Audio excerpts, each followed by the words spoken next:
What have these huge tariffs for China told us?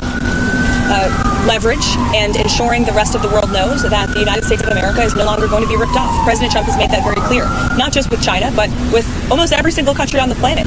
There have been hundreds of countries now that have reached out to the United States, to the Trump administration, to make deals. As I said yesterday, there were 18 proposals on paper that have been presented to our trade team, and we're negotiating on behalf of the American worker. And no other president has taken on such an endeavor. Many have talked about it. Many on both sides of the aisle have pledged to do what's right for the American worker and our manufacturing industry. But this is the first president to actually use the leverage of the United States to bring people to the table. But how does leverage actually work? Because China hasn't made any concessions at all. Have some patience, and you will see. We just heard from President Trump on Truth Social talking about Zelensky, the Wall Street Journal talking about has the US asked Ukraine to give up Crimea as part of this negotiation for a peace, and also will he meet with Zelensky in Rome this weekend? Well, as President Trump rightfully pointed out in that statement, it was President Obama who gave up Crimea, who allowed Russia to take it over in 2014. And so the president is not asking Ukraine to recognize Crimea. Nobody has asked them to do that. What he is asking is for people to come to the negotiating table, recognizing that this has been a brutal war for far too long. And in order to make a good deal, both sides have to walk away a little bit unhappy.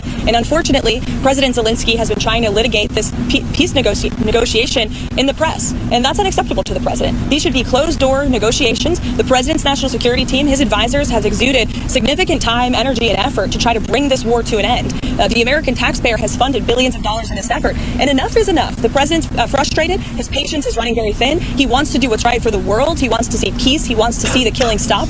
But you need both sides of the war willing to do that. And unfortunately, President Zelensky seems to be moving in the wrong direction. Does the president think that Europeans are doing enough and some countries are spending more in defense, reaching the 2% threshold? So what does the president think about European support for Ukraine? Look, the president has always maintained that Europe always needs to do more, whether it's in the efforts to end this war in Russia and Ukraine, whether it is in terms of their spending when it comes to NATO and their own defense spending as well. He's made that clear to them in private and also in public. You've seen it when we've had many different European leaders coming to the White House. We'll have one tomorrow, of course. Norway will be here tomorrow. Karoline, has the president, in his conversations with Zelensky, has he threatened to walk away if that is not accepted by the end of the day today? Not by the end of the day today, but the president has maintained that his frustration is growing and he needs to see this thing come to an end. Karoline, can I ask you a Will President Trump and President Putin meet in Saudi Arabia next month? Is that the plan?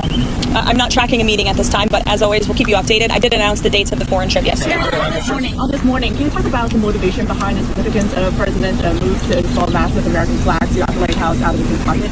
I'm sorry? Can you talk about the motivation behind, as well as the significance of the president's move to install massive American flags? Oh, the flags. I thought you were referring to the flags we lowered in honor of Pope Francis. Yeah, look, I mean, the president is a real estate developer at heart, and he's always looking for ways to improve the White House complex, not for him, but for future generations, for future presidents. He has some fun ideas for this complex, which we've kept you all apprised of as they have happened and will continue to do. So you can expect to look up, I think, quite soon and see a very big, beautiful American flag, perhaps on the North Lawn and the South Lawn. I think it has yet to be decided. So we'll see you all later. Thanks. Thank you, Karoline.